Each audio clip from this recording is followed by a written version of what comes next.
روز باش ایوار باش جه هر کسی را هیویدار مهم باشن مخواست از ایرو به تایبەتی مژارە سووریێ بکەم مژارە ئەساسی ئەو هەفدیتنا دەولەتە تیرکیە کو دixwaze bi rejîma Şamê re çê bike ji bo min gelekî giring e qedera Rojavayê Kurdistanê têde heye.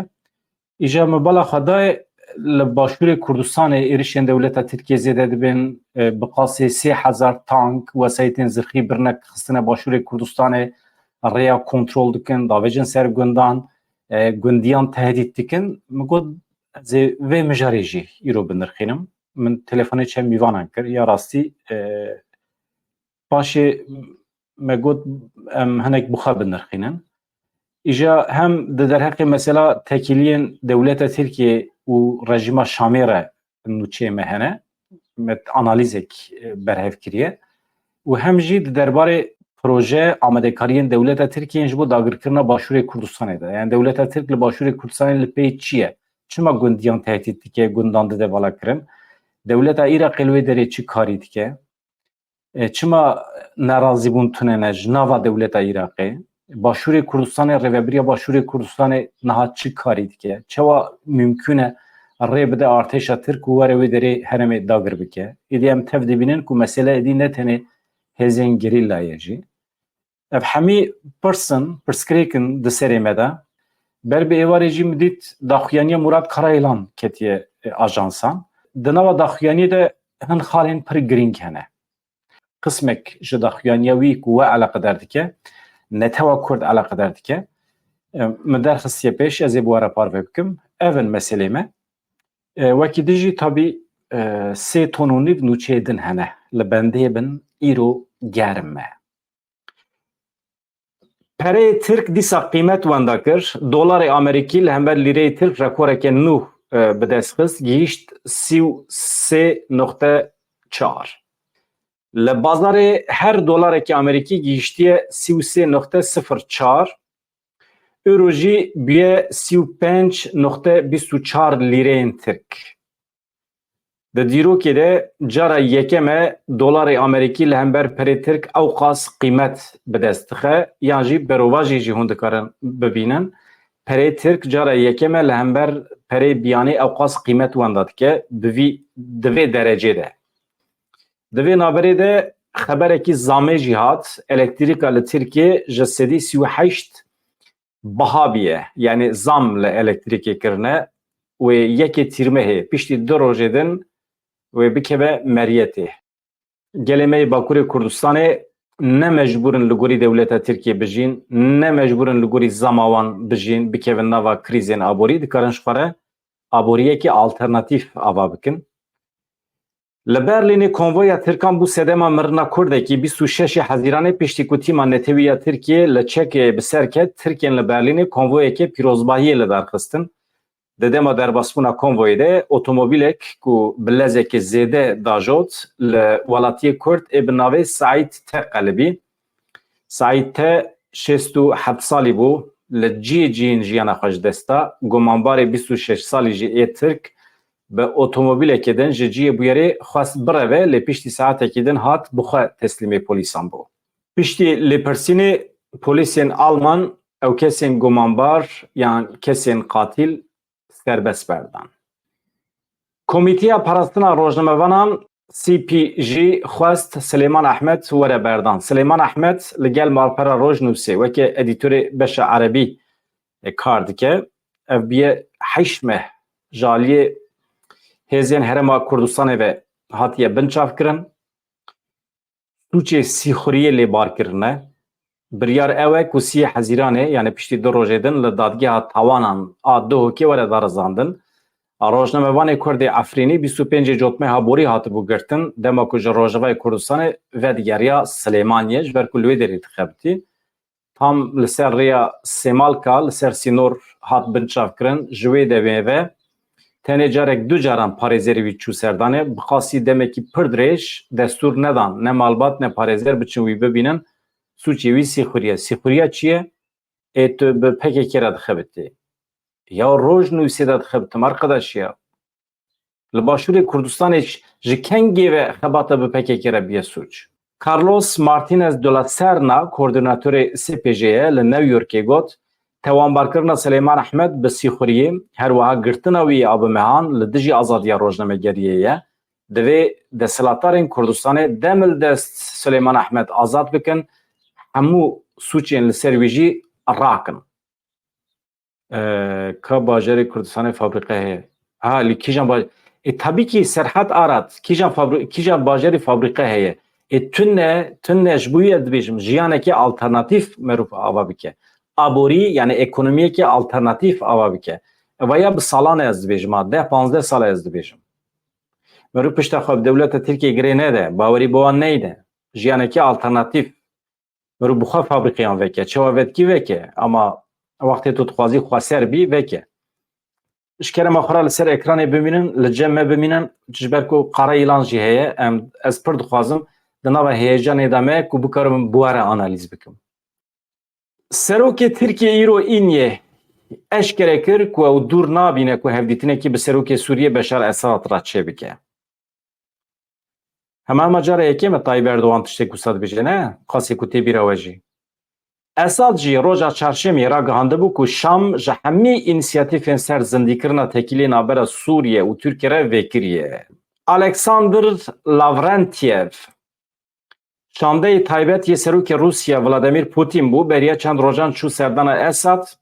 Esad ji jî re gotiye ku Sûriye li ser bingeha rêzgirtina serweriya dewleta Sûriye li tevahiya Axawê tabî û şerê li dijî her cure terorê ew amade ye tekîliyên xwe bi Tirkiye re normal bike. Serokwezîrê Iraqê Mihemed Şia El Sudanî destpêka hezîranê ra gihandibû ku hikûmeta wî ji bo nêzîkirina Şam û Enqereyê navbenkariyê dike.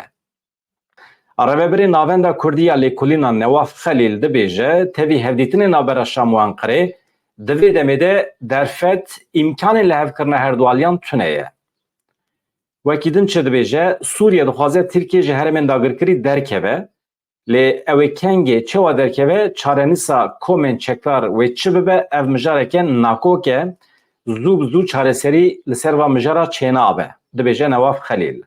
Hikûmeta Şamê dibêje bêyî bi dawîbûna dagirkeriya Tirkiye û piştgiriya wê ya ji bo opozisyonê yani çeteyan ew ê tekîlên bi Enqerê re asayî neke. Ama vêya berê gotibû hevalê Newaf berê gotibû hikûmeta Şamê niha hêdiyê fikra xwe diguherîne yani.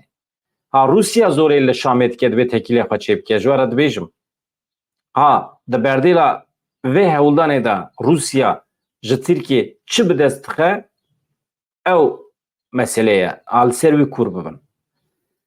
Newaf Xelîl balê dikişîne ser rola Amerîkaya di vê çarçovê de ku koalîsyona navdewletî hevkariya Qesedê dike. Çi dibe mayîna Amerîka li herêmê têwateya giringiya vê herêmê her wiha hêzên herêmî navdewletî bê Amerîka nikarin tu çareseriyê bi pêş bixin. Ne Rusya ne dewleta Tirkiye nikarin bê Amerîka bikeve nava hewldanan. Temam rast e.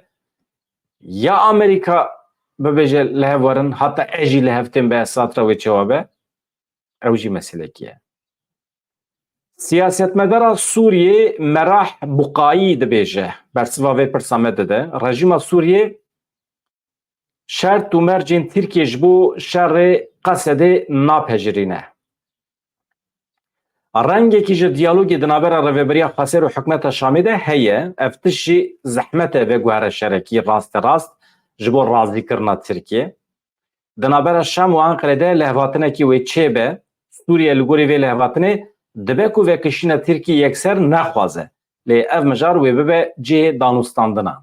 Buqayî pisporeke ji Erebe ama li Amerîkayê jiyaye bi salana siyaseta Amerîkayê jî dişopîne li ser helwesta Washingtonê çi dibêje helwesta Amerîka êdî weke berê ji asayîkirina pêwendiyên li gel hikûmeta Şamê re ne eşke. Yani Amerîka jî îtîmal heye xwe nêzê Şamê bike dibêje Buqayî. Hebûna Amerîka li Rojhilatê Firatê yani li herêma Xweser a Rojavayê Kurdistanê wê bi dawî bibe. Yani hebûna Amerîka li Rojava wê bi dawî bibe. Ev pêşbîniya wî ye yani fikra wê ye dibêje. Bi taybetî eger Donald Trump were ser desthilatdariyê ew bu xwaze hêzên Amerîkî ji Sûriyê vekişin. Lê ev vekişîn wêmîna ku li Efganistanê çêbû ne bi ser û ber be. Amerîka eger ji Rojavayê Kurdistanê vekişe, Türkiye bi Sûriye re li hev bike wê çi were serê Kurdan. Ez bawer nakim zû bi zû li hev bikin. Nakokiyê wan pir zêde bûne. Yani çelişkî nava Şamê û Tirkiye gelekî zêde bûne. Ha Tirkiye di van 5 salên dawî de çû berlingê her kesî, xwe avêt berbextê her kesî, hemî polîtîkayên xwe ên navnetewî guherand. Çi gotibû berûvajî wî got. Îja bi Sûriye re jî îhtimal heye tiştekî wisa bike, dikare xwe vekişîne jî, dikare tavîzan jî bide Şamê, tenê ji bo xatirê tiştekî. Kurd diya xwe nebîne. Kurd nebe xwedî pergal, Kurd nebe xweser. Mesela go bidinê artêşa Tirk çi dike? Yani keçên Kurdan ên li çiyayê Metîna li derdora Amediyê êl wan gundan dijîn di destê askerê Tirkiye'de niha çi halî dane? Nikarin ji gundê xwe derkevin. Ji gundê xwe derkevî jî nikarin vegerin gundê xwe. Di destê askerê Tirkiye'de bûne pêlîstok yani. Rêveberên dewleta Tirkiye amade ne her tiştê xwe bifroşin, xwe jî bifroşin, sir ji bo Kurd nebe xwedî pergal.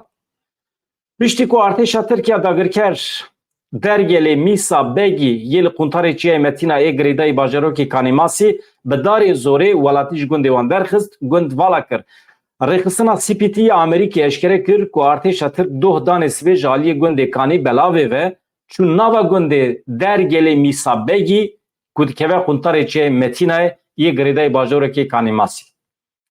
CPT'yê da zanîn saziya Amerîkî ya, yani propaganda têtine saziya Amerîkî dibêje. Welatiyên gundê dergelê Mîsa Begî eşkere kirin ku artêşa Tirk ew tehdît kirine. Gef li wan xarine. Ji wan re gotine divê di nava 24 saatan de hûn ji gundê xwe derkevin. Di nava tehdîtê wan de çi heye eger ji gundê xwe dernekevin? Zanin çi heye? Ew ê dest bavêjin ji nûzarê wan. Ew heye, ew tehdît heye. Askerê Tirkiye ji gundiya re dibêje eger hûn ji gundê xwe dernekevin encam edî hûn bidin ber çavê xwe, tiştek ku Daişê anî serê êzidiya ew jî li wê derê bike.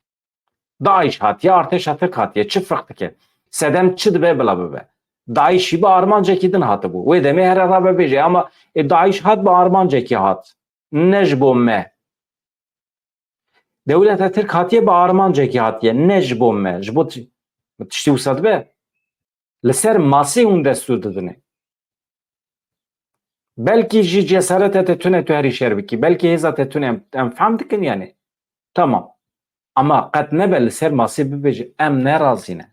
Em nikarin askerên bi Putin li nava axa xwe biparêzin û dest bavêje keçê me û jinê me. Em nikarin. Vicdana me, namusa me dest nade. Aha vê derê gule berdin singa me ve bikujin ama tiştek wisa ji me nexwazin. Vê bêjin ji artêşa Tirk ve. CPT da zanîn ku welatiyên gundê dergelê Mîsa Begî eşkere kirin ku artêşa Tirk ew tehdît kirine, gef li wan xarine, ji wan re gotine divê nava 24 saatan de ji gund derkevin. Naxwe ew ê bi darê zorê wan ji gund derbixin û gund bombebaran bikin. Me çend roj berî jî ji we re bas kir. Ege hûn rê bidin Qayyûman, ew ê Başûrê Kurdistanê dagir bikin. Ew ê dest bavêjin ji nûzarê me. Eger em bawekê komî ranebin ser piya, şerê gel ê şoreşkerî jê re dibêjin. Ez jê re dibêjim bêîtaatiya sivîl hûn dikarin bêjin. Di qanûnê de heqê milletê me Bakurê Kurdistanê heye serî rake. Anayasa Tirkiye'de, destura bingehîniya Tirkiye'de heye. Madem ki tu dibêjî dewleta Tirkiye dewleta min e, heqê te heye tu pêşniyaz li dewleta xwe bikî, tu bibêjî neçe Başûrê Kurdistanê dagir neke, talan neke bi perê min, bi baja min. û tu dikarî serî rakî. Serî rakirin ne sûç e. Murad Karaylan hevpevînekê taybet bi radyoya dengê gel re çêkir. Behsa mijarên cuda dike lê beşa ku me ji bo we berhevkiriye tekildarê Qayyûm, tekildarê êrişên dewleta Tirkiye û helwesta gelê Kurd em niha ji we re dixwînin. Dewleta Tirk dixwaze şaredariyên Kurdan desteser bike. Helwest berteka ku gelê me nîşan daye divê ev xurttir bibe, ev têr nake dibêje Murad Karaylan. Kesên xwedî rûmet şexsiyet ku dibêje ez jî mirovê vê xakê me دوی لهمبری وی سیاست کو اراده یا me بمپید که بدنگ نمینن مرov بون انسان بون جور دست بید که دور را در باسته به اگر بدنگ بمینن و دنگ نکن و دمی مرov بون لکدری دمینه جهولی راد به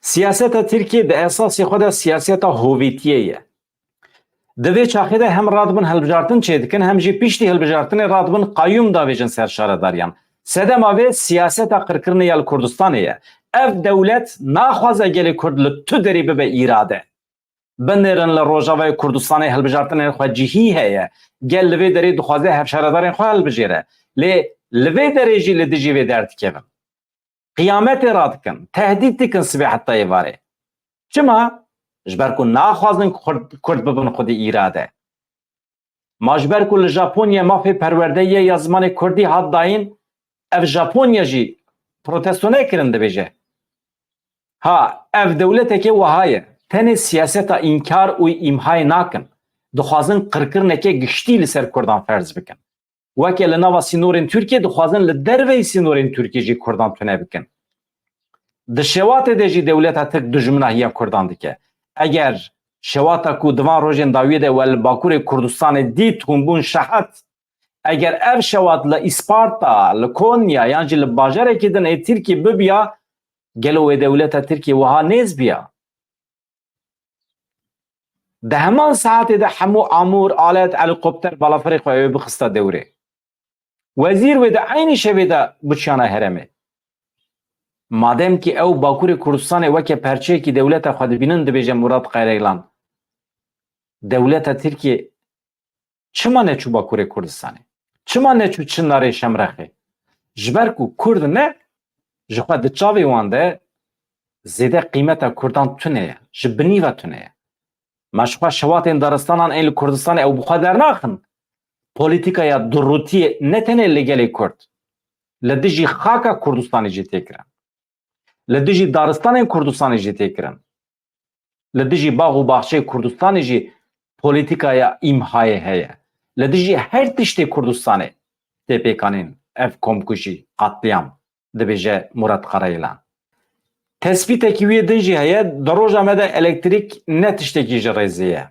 مروف جیان خواه لسر الکتریکی ددومینه اگر الکتریک نبه آف تونه آف نبه باغچه نابه ده سردمه که وحاده کو پیشه سازی اندوستری او قاس پیشکتیه جیان مروفان هنکی جی گریدای الکتریکیه دبیجه مراد قرایلان لی اف الکتریک جارجران قد تکن جارجران گریددن رسما بملت کرد علکی خود کن بملت کرد دلیزن دبیجه قرایلان جبرویه که امنه شواته که ریزیه شواته لدارستانین لکردستانی زویه کردستانی جی جبروان لیستو کوان درکت ده در حق تکیلیه دولت ترکیه و کردان ده فرماندار نتوی مراد قرایلان تشتکیدن جی دبیجه گوتنا محمود اسد بوز کرد ببیرد خطه بیره و چه گوته بو ده سال 1934 ده وزیر کیوان بناو محمود اسد بوز کرد گوتنین وکه لوی ولاتی ترک افندینه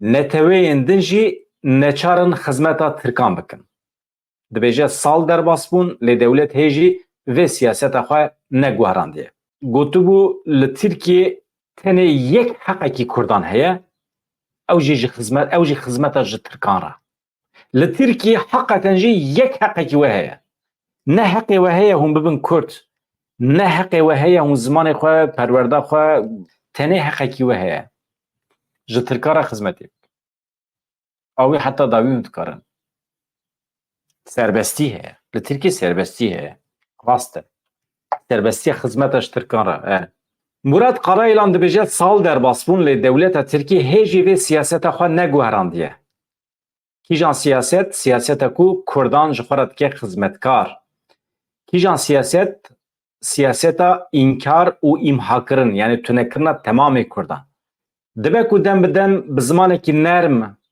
خطاب کردان بکن ببیجن کرد خوشکو برای منه و فلان لی اف همو سختنه دخوازن کردان تنه بکن دخوازن کردان جهولی راکن دخوازن کرد نبن خودی ستاتو نبن خودی ایراده سیاست اوان لسر وی بنگه هیه Hatta ku ev siyaseta wan neguhertin dibendî polîtikaya durûtiyê wê her tim hebe. Em dibêje Murat Qaraylan, em wekî milletê Kurd divê em tê bikoşin. Tu çareyekî me tune ye. Mesele ne tenê têkoşîna çekdariya? Natê ser wê meselê. Divê em bizanibin ku eger em di çarçoveya şerê gelê şoreşkerî de têkoşîn nekin, ev siyaset nayê guhertin. Mantık, zihniyeta dewleta Tirkiye tujar naguhere. Siyaseta dewleta Tirkiye dixwaze gelê Kurd tune bike, binêrin. Ez nabêjim her tişt çek û şer û silah he. Baya fermandar dibêje ha. Lê divê ji têkoşîna çekdarî bigirin heta têkoşîna bi her şîweyî xeta têkoşîniya berfireh bidin destpêkirin. Em ji vê re dibêjin şerê gel yê şoreşkerî. Divê şerê gel yê şoreşkerî rast were femkirin. Têkoşîna civakî tevgera serhildanê ya gelê me îro dimeşe. Di çarçoveya vî şerî de cih digire. Têkoşîna çekdarî, têkoşîna civakî, tevgera serhildanê hemî dikeve nava çarçoveya şerê gel ê şoreşkerî. Kî ji destî wî çi tê? Mekteb vekî têkoşînek şerê gel ê şoreşkerî ye. Dibistan vekî şaredariyê bi dest bixî, nasnameya dewleta Tirkiye ret bikî, biçî serê çiyayê şer bikî, tu çi bikî jî di çarçoveya şerê gel ê şoreşkerî de hevgirtin. Vê derê de Murat Qaraylan balê dikşîne ser wê meseleya ku ev hefteyane em vê derê dibêjin. Yani ev şer ne şerê tenê îdeolojîk ye. Ev şer ne tenê şerê hêzên gerîlla ye. Yani ne tenê 10,000 100,000 gerîlla jî hebin tenê bi silah merûv dewleta Tirkiye nikare têk bibe, merûv Kurdistanê nikare azad bike. Divê di nava civakê de perwerdeyî hebe, şiarbûnekî hebe, serhildanekî hebe ku merûv bikaribe bi hev re tê bikoşe. Yani çarçoveya axaftina Murat Qaraylan. Dewleta Tirk îro di du xalan de dikare dev ji siyaseta xwe yê hêyî berde. Çi ne ev du xal? Ya ewil ev e. Eger em vê siyaseta qirkirinê têk bibin, yani bi şerê gel yê şoreşkerî em siyaseta dewleta Tirkiye têk bibin, dewlet mecbûr e dev ji vê siyaseta xwe berde. Ya duyem jî eger fehm bikin ku ew nikarin me têk bibin. Yani eger fehm bikin ku em gelê Kurd û tevgera azadiyê ne mümkün e têk biçin. Em zanane, jîhatîne, şiar bûne. Wextê ku fehm bikin ku têkçûna me ne mümkün e wê demê dev mecbûrin dev ji vê siyasetê berdin çünkü siyasetê tamamen li ser têkçûna me amadekirine. Ji ber vê yekê ez pêşniyaz dikim hevalê me ragihandin eşkerema xwe re. Xwe bihêz bikin. Hem rojnamevanên me, hem spîkerên me. Wextê ku dewleta Tirkiye li we temaşe kir gere bibêje na ev însanên profesyonelin. Asla em nikarin wan têk bibin. Jî jî xwe fehm dikin ev însan. Wa roman nivîsand. Romanên wisa binivîsînin bila dünyayê de deng vede. Dewleta Tirkiye bibêje ev însanên profesyonelin, zanan e, rewşenbîr in. Dünya li pê wan diçe. Em nikarin bi wan. Êdî quweta me lê nabe. Te qels bibîne quweta wan li te dibe. Çi dikî bike bila bedew be. Çi dikî bike bila serkeftî be. Huner çêdikî hunera te bi dünyayê de deng vede. İnsanan biparêzin, insanan bihewînin, li hev zêde bin. Li hev çi qas zêde bî, ew qas bi ser dikevî. Li hev zêde nebî, berhemên ne tewa te dibe ê xelkê, mirovê te dibe ê xelkê, ya pir zorê min diçe ya. Ez qet nekemin de va meseleya. Dibêje em ji vê re ev tiştê hemî min jî got, şerê gel ê şoreşkerî dibe gere rast were femkirin. Têkoşîna civakî, tevgera serhildanê ya gelê me di çarçoveya vê şerê de cih digire. Dewleta Tirkiye îro di du xalan de dikare dev ji siyaseta xwe yê hêyî berde. Ya ewil eger em vê siyaseta qirkirinê têk bibin, ya duyem jî eger fehm bikin ku ew nikarin me têk bibin, yani eger fehm bikin em gelê Kurd tevgera azadiyê em têk naçin, her tim em li ber xwe didin. Wê demê dikarin dev ji vê siyaseta xwe ya qirêj ya îmha înkarê berdin. Ancak di vê bingehê de em dikarin li ser bingeha wekheviye bijîn. Evîdî tiştekî zelal e, tiştekî diyar e. Lewma divê herkes ji bo ev siyaset têk biçe yan jî bixitime de her watê de bikeve nava hewldanên têkoşînê. Divê em di çarçoveya şerê gel ê şoreşkerî de wan têk bibin û îspat bikin ku em bi ser dikevin. Siyaseta qirkirinê ancak wiha dikare bi dawî bibe. Yani pir vekirî dibêje bi vê zihniyeta îro ya dewleta Tirkiye re em nikarin vejîn, jiyana bi wan re nemimkün e. Sibê bi agahî mîvan, nûçeyên û em bi hevrane mala we ava û her hebin. Me tiştekî ji bîr nekiriye, xatirê we dem baş.